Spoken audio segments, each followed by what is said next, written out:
Steve Zautke here with the Traction Action Podcast, and qualifying is done for the 105th Indianapolis 500. Scott Dixon on the pole, and qualifying can be pretty much as exciting as it can be. You know, with the current format, with the two engine manufacturers, you're really not going to see more than 35, 36 cars attempt to qualify. Until we get a third engine manufacturer, then we might be seeing getting back to the days of 40, 42, but that remains to be seen. Some interesting stories, though. Sage Karam.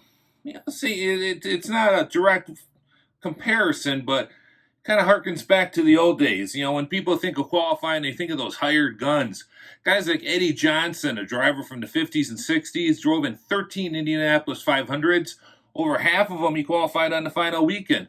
Who can forget Ziggy Schneider, George Schneider, famous, of course, driving for A.J. Foyt, his backup cars a lot, even sat on the front row in 1966 and won.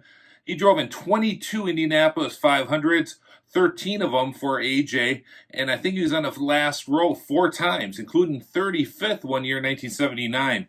Other guys, people may remember, guys like Bill Holmeyer, Ronnie Duman, Bob Harkey. Those are guys that helmet in hand would go up and down pit road trying to get a ride so they could make it. That was their payday for the year. That's how they fed their family.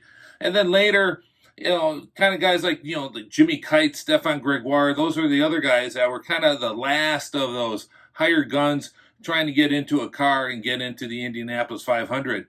Well, here you got Sage Karam. Interesting guy. From Nazareth, was a bit of an Andretti prodigy. He's only raced 15 races over the last 5 years. 5 of those were in that old American Rallycross series. I mean, guys like Kyle Larson and Christopher Bell, they run 15 races in 2 weeks. So here you got Sage Karam. You got to give him some credit. Qualified for his 8th Indianapolis 500. He's got a best finish of, I think, 9th in his rookie year. But 4 times he's qualified in the last row. The last 3 in the 31st position. So you got to give a tip of the hat for a guy like Sage Karam.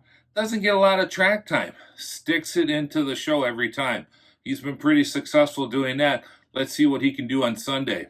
For picks, you got to go with chalk. I mean, the 2 guys that seem to be strongest right now, Scott Dixon is the lock. I mean, if there's a guy who's due for a win, it is Scott Dixon. Colton Herta looks like it should be a good 2-car shootout.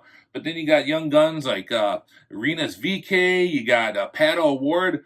You know, give Dixon and Herta a push, as well as your defending champion, Takuma Sato. So, should be a fun race. Make sure you tune in, and we'll talk to you again next time on the Traction Action Podcast.